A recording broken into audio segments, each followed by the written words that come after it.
Hello everyone, आपका हमारे YouTube channel पर स्वागत है। तो आज इस वीडियो में हम आपका जो सब्जेक्ट है वेस्टर्न पॉलिटिकल फर्स्ट, इसका यूनिट 2 का टॉपिक करेंगे।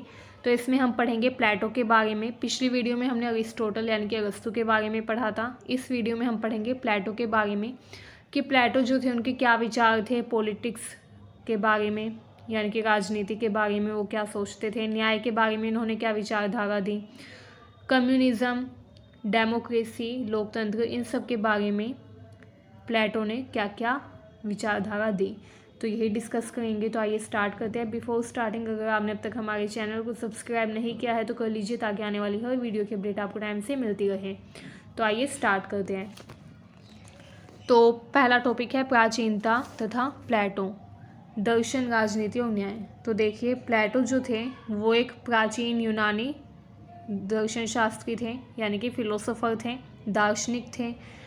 प्लेटो जो थे उनका बहुत ही मुख्य स्थान था दार्शनिकों के मध्य। जितने भी दार्शनिक थे उन सभी दार्शनिकों में प्लेटो का स्थान सबसे पहले माना जाता है यूनानी दार्शनिकों में, क्योंकि प्लेटो ने बहुत सारी विचारधाराएं दी राजनीति के क्षेत्र में, न्याय के क्षेत्र में, जो कि आगे चलकर काफ़ी ज़्यादा प्रसिद्ध हुई।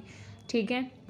प्लेटो सुकरात के शिष्य थे तथा अरस्तु के गुरु थे। पिछली वीडियो में भी हमने पढ़ा था कि अरिस्टोटल के गुरु कौन थे, प्लेटो थे। ठीक है।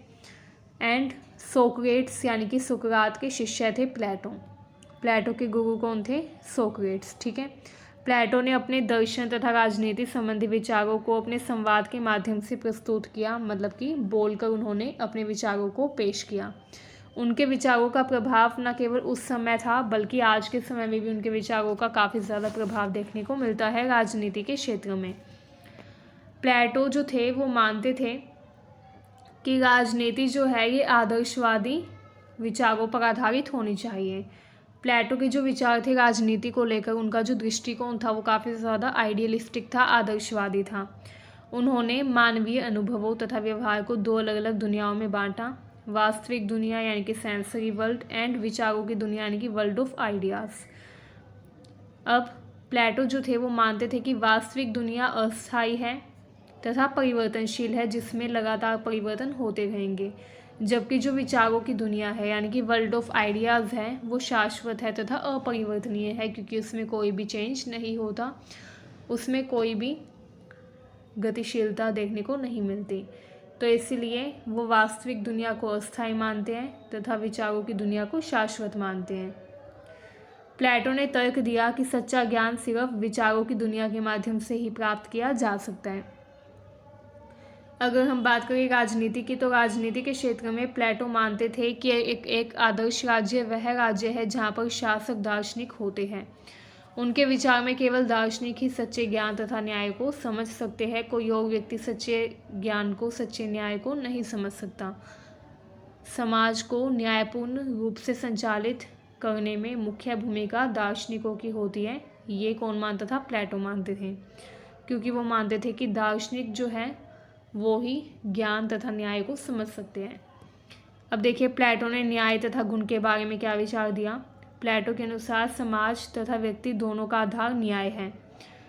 वो न्याय को किससे रिलेट करते हैं, प्लेटो बोलते हैं कि न्याय का अर्थ है कि हर व्यक्ति अपने उचित कार्य में लगा रहे तथा समाज के भीतर अपने प्राकृतिक स्थान पर रहे। उन्होंने गुणों को 4 श्रेणियों में विभाजित किया, बुद्धिमत्ता, साहस, संयम और न्याय। प्लेटो ने कहा हर व्यक्ति के अंदर 4 तरीके के गुण हो सकते हैं। पहला बुद्धिमत्ता यानी कि इंटेलिजेंस, दूसरा है साहस, तीसरा है संयम तथा चौथा है न्याय। अब प्लेटो मानते हैं कि राज्य का नेतृत्व उन लोगों के हाथों में होना चाहिए जिनके अंदर ये चारों गुण हो।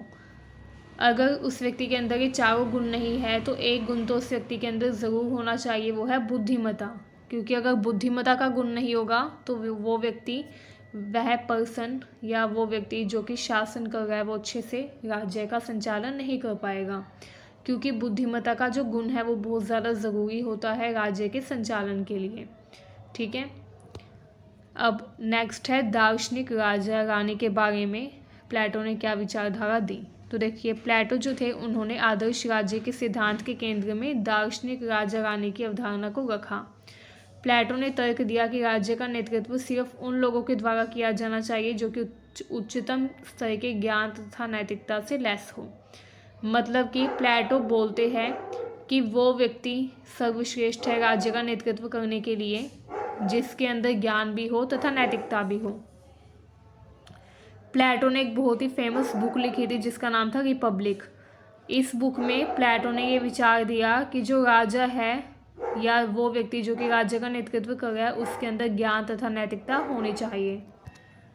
प्लेटो ने कहा कि जब तक एक व्यक्ति के अंदर ये सब गुण नहीं होंगे, बुद्धिमत्ता या नैतिकता का गुण नहीं होगा, तब तक वो व्यक्ति सर्वश्रेष्ठ राजा नहीं बन सकता तथा राज्य का संचालन नहीं कर सकता।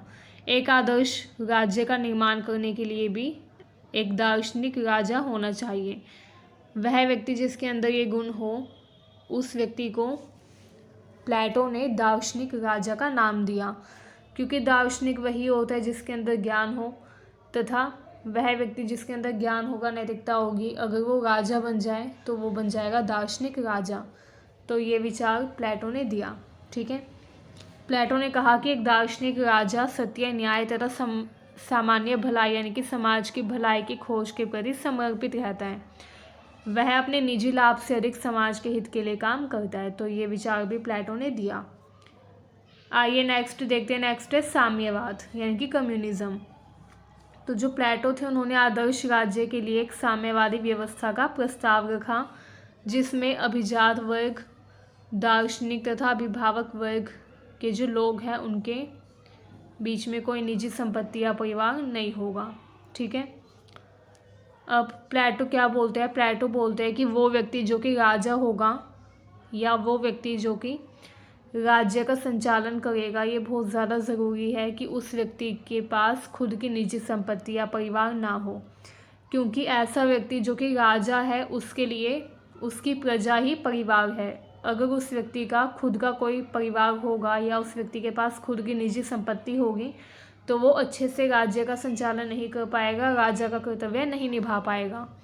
तो इसलिए प्लेटो ने तर्क दिया कि ऐसे ही व्यक्ति को राजा बनना चाहिए जिसके पास निजी संपत्ति तथा पारिवारिक संबंध ना हो, क्योंकि ये दोनों चीज़ें हैं जो कि मनुष्य को स्वार्थी बना देती हैं तथा मनुष्य पक्षपाती हो जाता है।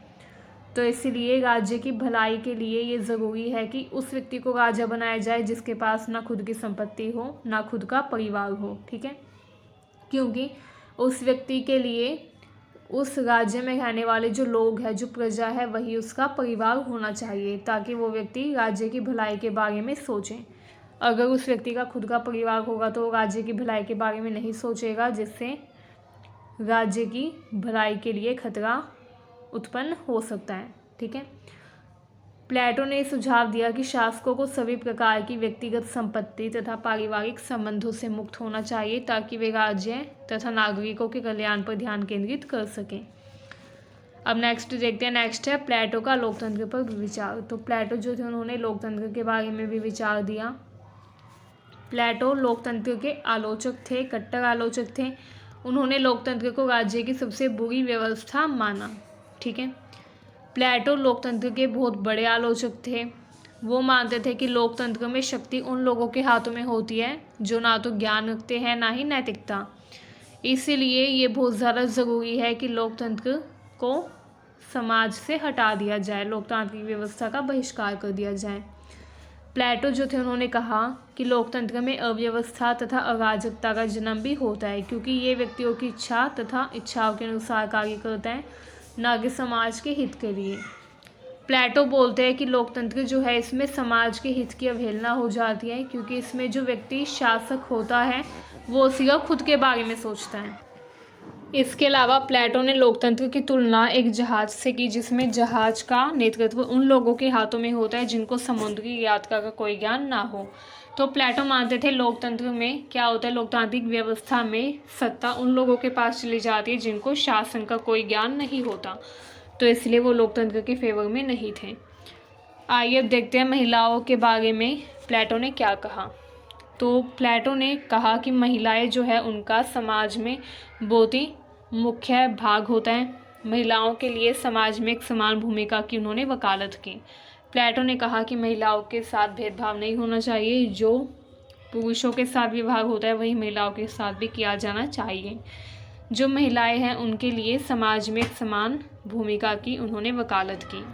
प्लेटो ने तर्क दिया कि महिलाओं तथा पुरुषों के बीच में बौद्धिक तथा नैतिक क्षमता में यानी कि इंटेलिजेंस एंड मोरालिटी में कोई भी डिफरेंस नहीं होता।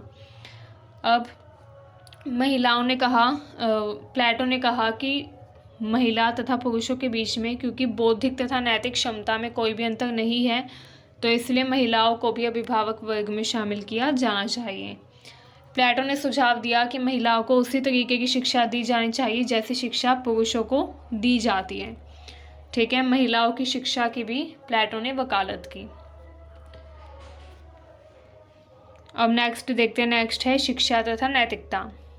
जो प्लेटो थे उन्होंने आदर्श राज्य में शिक्षा का मुख्य स्थान बताया। प्लेटो ने कहा कि समाज के उद्धार के लिए बहुत ज़्यादा ज़रूरी है समाज के लोगों का शिक्षित होना। उन्होंने शिक्षा को समाज के नैतिक तथा राजनीतिक स्वास्थ्य के लिए आवश्यक माना। प्लेटो मानते थे कि शिक्षा का उद्देश्य है आत्मा को सत्य तथा न्याय की दिशा में निर्देशित करना।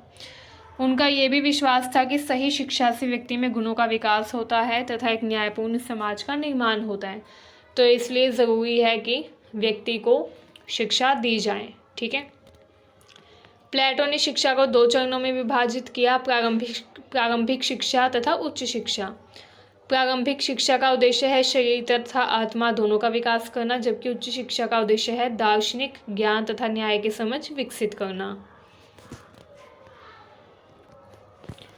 प्लेटो ने यह भी सुझाव दिया कि शिक्षा केवल ज्ञान के अर्जन तक सीमित नहीं होनी चाहिए, बल्कि ये व्यक्ति को समाज के लिए उपयोगी नागरिक बनने के लिए तैयार करने में भी मदद करनी चाहिए। प्लेटो ने कहा कि शिक्षा जो है ये सिर्फ ज्ञान के अर्जन तक सीमित नहीं होनी चाहिए, बल्कि शिक्षा का उपयोग व्यक्ति को समाज के लिए उपयोगी बनाने के लिए भी किया जाना चाहिए। ठीक है, क्योंकि शिक्षा का उपयोग करके ही व्यक्ति को समाज का एक उपयोगी नागरिक बनाया जा सकता है। ये प्लेटो के विचार थे। तो आज के लिए बस इतना ही, मिलते हैं नेक्स्ट वीडियो में नेक्स्ट टॉपिक के साथ। अगर आपको वीडियो अच्छी लगी हो तो चैनल को सब्सक्राइब करिए, वीडियो को शेयर करिए। Thank you very much.